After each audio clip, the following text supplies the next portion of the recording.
Good morning. Welcome to the class today. We're going to be taking a look at a practice that you can do when you have a cold or when you feel sick. And so we're just going to go over how to practice when you're not feeling your best. So what I would recommend first thing is it's going to depend on how you're feeling and what you're going through. And so that sometimes it is better to have a teacher guide you so that they are doing this practice customized for you. If you just want some ideas and you have a pretty good sense of how not to push yourself to a point where you can get injured when you're sick, then you can get ideas from videos like this or from books and things like that. So a safe way to practice when you're sick would be, if you do have a fever, then just rest. So when you have a fever, that's not the time to be practicing any yoga unless you have a home practice that you've had for years and you know what to do. If you don't have a fever and you're still feeling fatigued and pretty sick, then it's best not to do any inversions.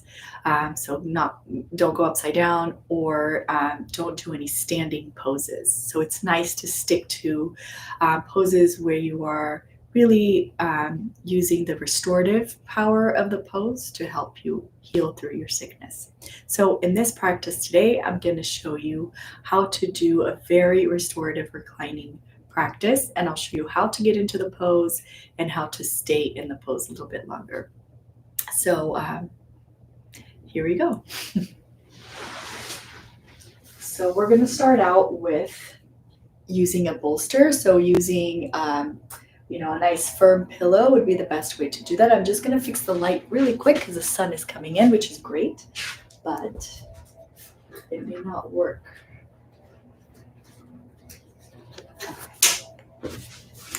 Okay, so the first pose that we're going to do is Supta Baddha Konasana. So it's a very, very wonderful reclined pose that you should try if you are just needing a little bit extra support and not a practice that's going to strain you. So here are a few ways of doing it. I'm going to get a bolster and my mat, and I'm going to place the mat so that I have a wall nearby. All right. I'm going to need a support for my head, and there's a few variations of this, of how to get in this pose, and I'll show you a few of them. So it's a nice idea to have a little pillow for your head. So I'm going to be laying here, and that's for my head. And the first way that I'm going to do this pose is against the wall.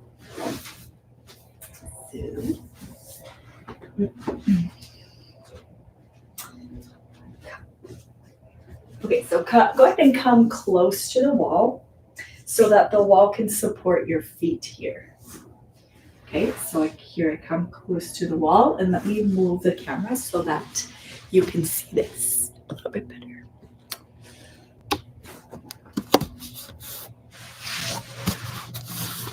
Okay.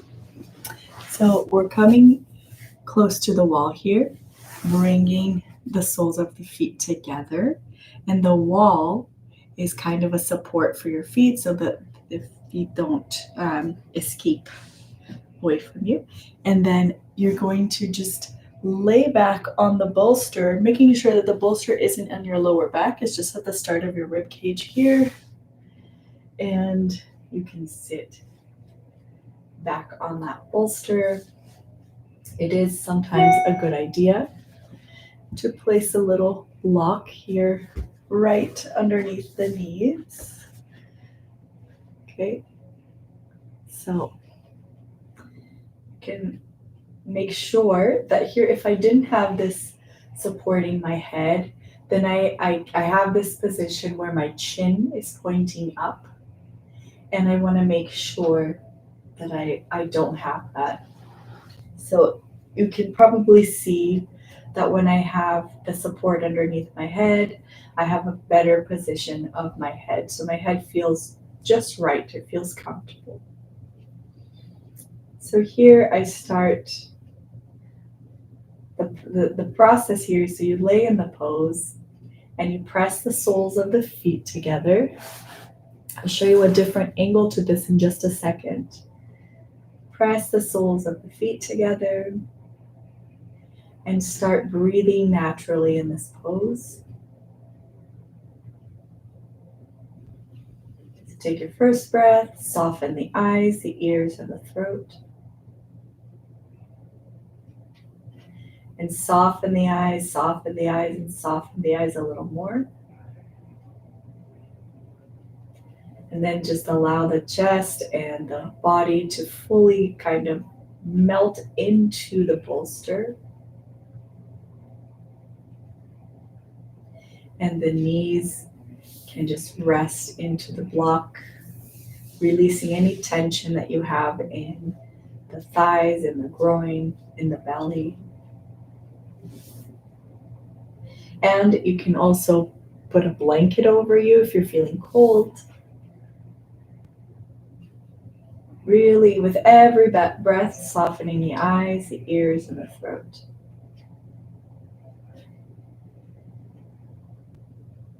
So you're fully not really making any effort in this pose. It's just a releasing and letting go. You can put a timer and you can time anywhere from a minute to 5 minutes to maybe 10 minutes in this pose, where with every breath, you're softening the eyes, the ears, the throat, the tongue. You peel the tongue out of the roof of the mouth if it's there, and you let it rest down in the lower jaw.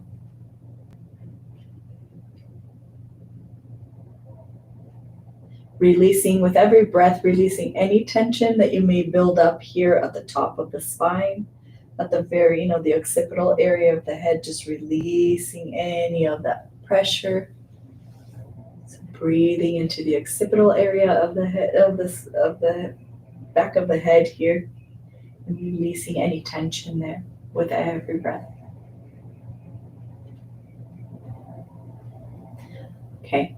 So I'm going to be coming out of this pose and showing you different angles of how to do this so that you can have a better idea on how to get into this pose safely.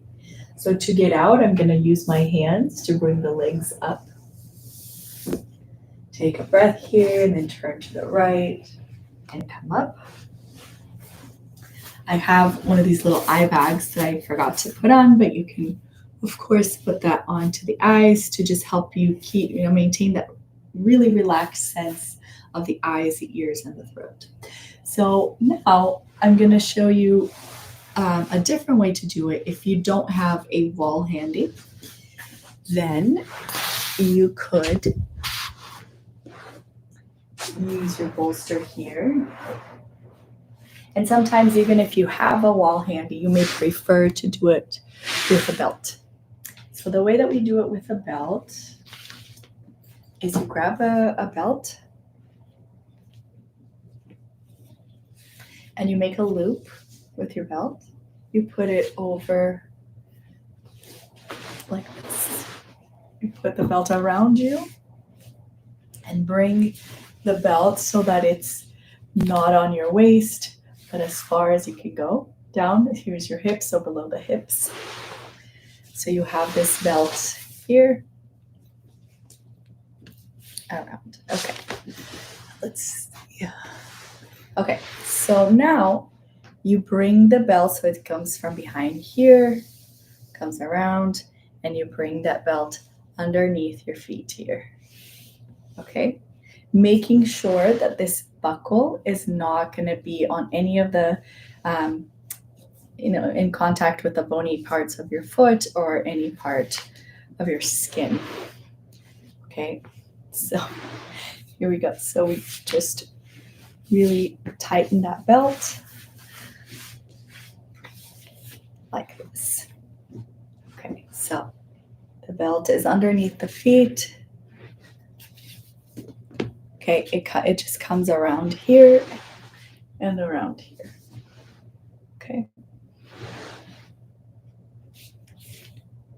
All right, making sure that this buckle is not going to hurt. You just bring the feet as close as they'll come to the body. And then go ahead and I set my bolster behind me. And I do the same thing. I come back and I rest onto the bolster with my belt in position, making sure that it's not too tight here around our groin. And you can again put some supports underneath your knees. And a block works just fine. You can also put blankets. I can show you how to do that. And here I can use a little weight right on the eyes. And this is a really, really great restorative pose.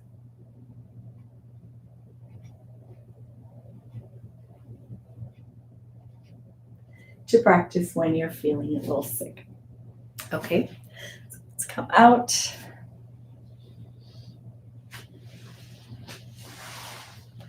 All right, and I will show you one more pose that we can practice when we're recovering from a cold or when you just need a little restorative way to practice. So we're going to come in to Upavishta Konasana, where we bring both legs away from each other, and maybe this is a place where you feel okay today, or maybe here. So bring the feet apart and see how this feels. So take a minute here. And you may find that the lower back is rounding and that you need a little bit more support, right? So this may be a little bit too difficult. So what we do is we bring in a little bit of height. So add a blanket here, put a blanket, and we're just going to sit on the blanket and then bring the legs apart like this. If this is still not enough, you may put maybe 2 blankets on there. Is a little extra height. And we sit on that blanket. Okay, and we're gonna work here. So bring the legs into this Upavishta Konasana position. And make sure that here you're really making the leg as straight as it'll go. So really straighten the leg. Make sure that the knees are not bending, so you don't have even a micro bend underneath the knees. So we're not doing this practice with bent knees. And really being careful breathing that we're not overstretching the inner thigh here. So go ahead and bring a bolster to the center, and I'm going to start out with a little extra height here.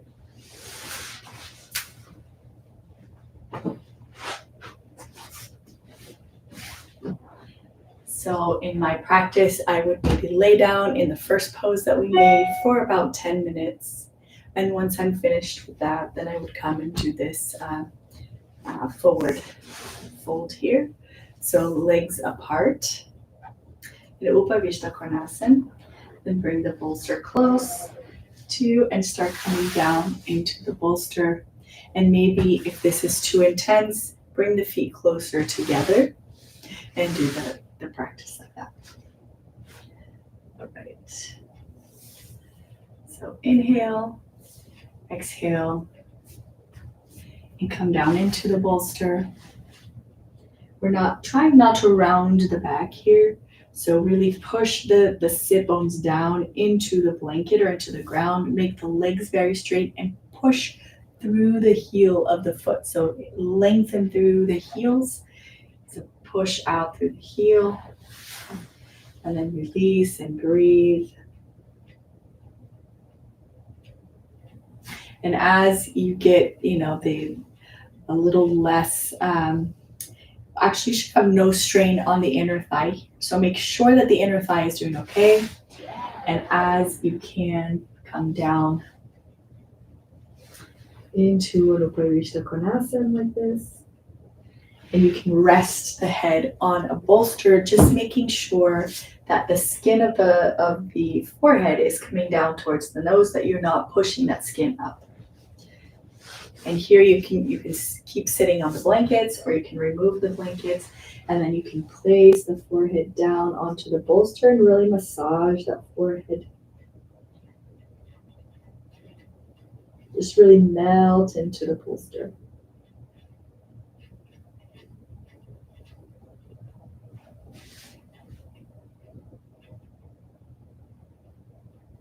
Softening the eyes, the ears, and the throat.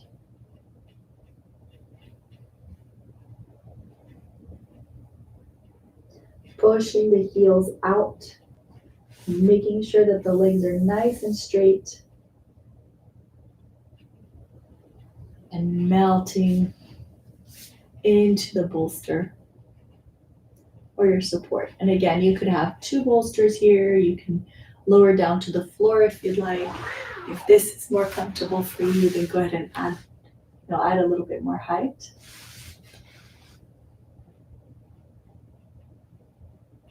But really allowing the eyes, ears, and throat to soften as you do that.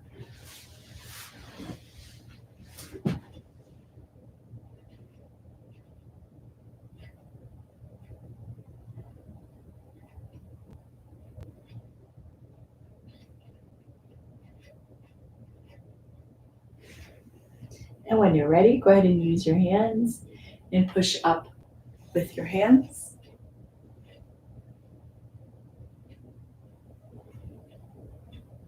And take a breath and go ahead and bring the feet back to the center.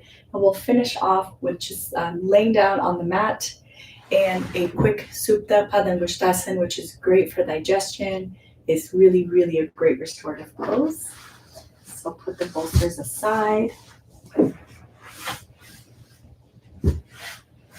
And so I'm going to come, if you have a wall available, then go ahead and use the wall. Back.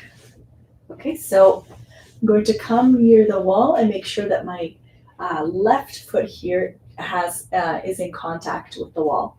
And then I'm going to bring the right leg over so that I can bring that leg into the chest. Just really allowing the lower back to release, the belly to release, the eyes, the ears, and the throat.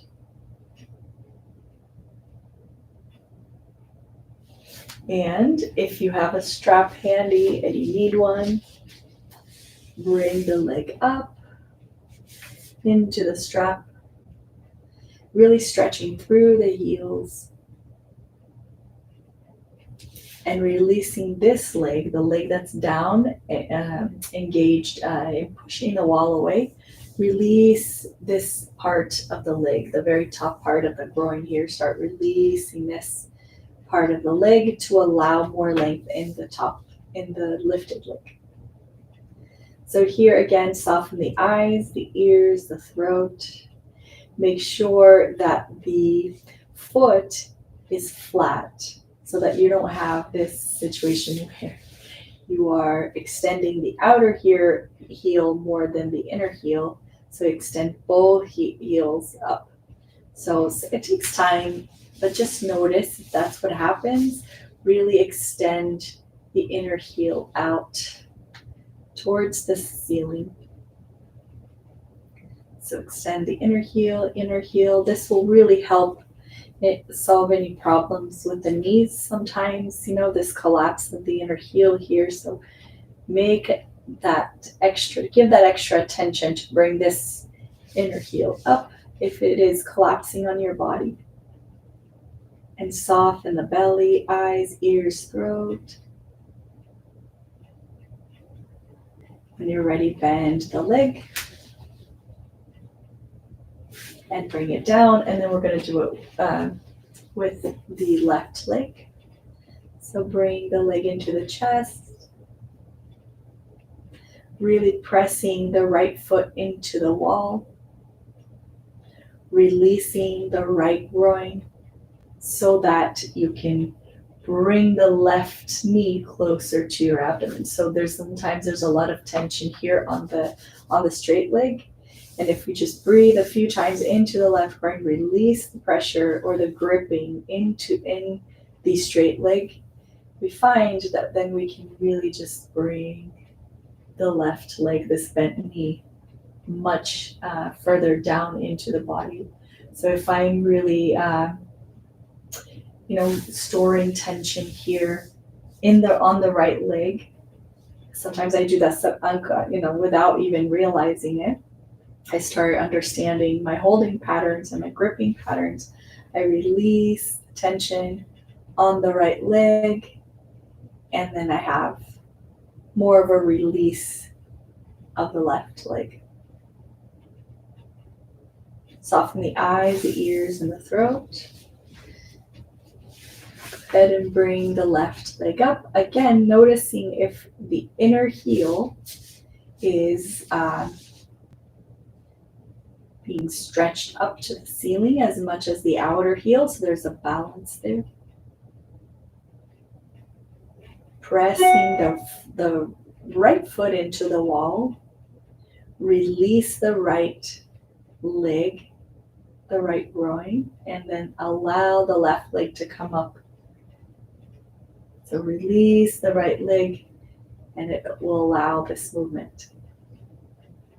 So here's a trick. If you're having a very tight spot in your hamstring somewhere, let's just say right here is a very, very, very tight area, and you can't really straighten the knees because this is so tight, put the belt, if your tightness is here, right, you're going to put the belt above your tightness, so towards the heel of your tightness. So if the tightness is here, place the belt right around it, right on top of it, and then press that belt down.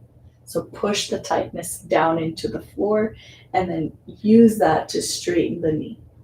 So if here is all I can do because there's a lot of tightness in the hamstring, you may use a belt. Put the belt right above where is tight. Hold that belt down, that tightness down. And with that, you can start working on that knot and slowly gain a little more flexibility on your hamstring. And when you're ready, go ahead and bend the knee. And straighten the leg.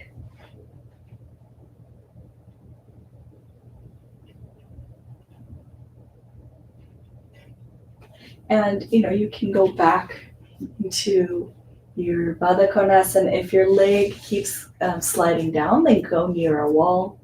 If you need support underneath the knees to make it more restorative or more of a relaxing pose, then go ahead and do that. And just breathe.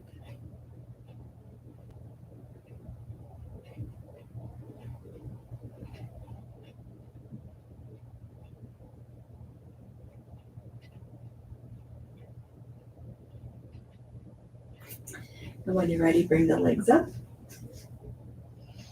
and come down.